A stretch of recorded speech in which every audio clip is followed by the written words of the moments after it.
Hello everyone, welcome to the Oklahoma Accent Challenge. This is the Grapes of Wrath, page 154 of the original book.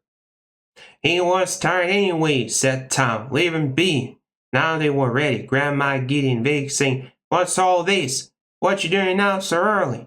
But she was dressed and agreeable, and Ruthie and Winfield were awake but quiet with the pressure of tiredness and still half dreaming. The light was slipping rapidly over the land, and the movement of the family stopped. They stood about, reluctant to make the first active move to go. They were afraid now that the time had come, afraid in the same way Grandpa was afraid. They saw the shed take shape against the light, and they saw the lanterns pale until they no longer cast their circles of yellow light.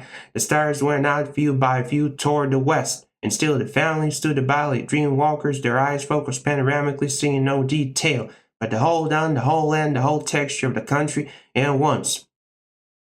Only Millie Grace prowled about restlessly, looking through the bars into the truck, thumping the spare tires hung on the back of the truck, and at last Millie approached Tom.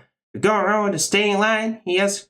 "You gonna break your parole?" And Tom shook himself free of the numbness. "Jesus Christ, it's near sunrise," he said loudly. "We gotta get going." And the others came out of their numbness and moved toward the truck. "Come on," Tom said. "Let's get Grandpa on."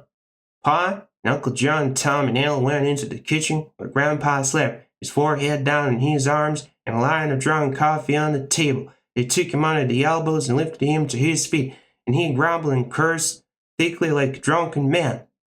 Out the door they boosted him, and when they came to the truck, Tom and Al climbed up and, leaning over, hooked their hands under his arms and lifted him gently up and laid him on top of the load.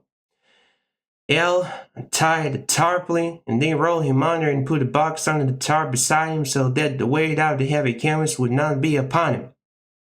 "I gotta get there to reach both fixed," Al said. "Do it tonight when we stop." Grandpa groaned and fought weakly against waking, and when he was finally settled, he went deeply to sleep again. Pa said, "Ma, you and Grandma sat in with Al for a while. We'll change around so it's easier, but you start out that way."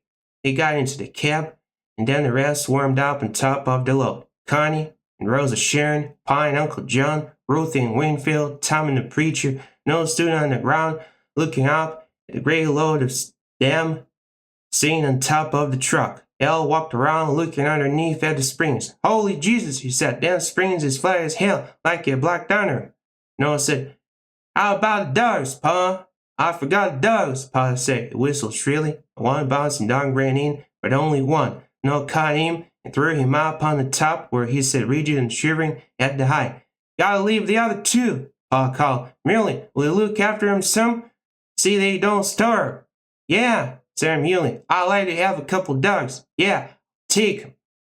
Take 'em chickens too," Pa said. Al got into the driver's seat to start a word, caught, and word again, and then the loose roar of the 6 cylinders and the blue smoke behind. "So long, Muley," Al called.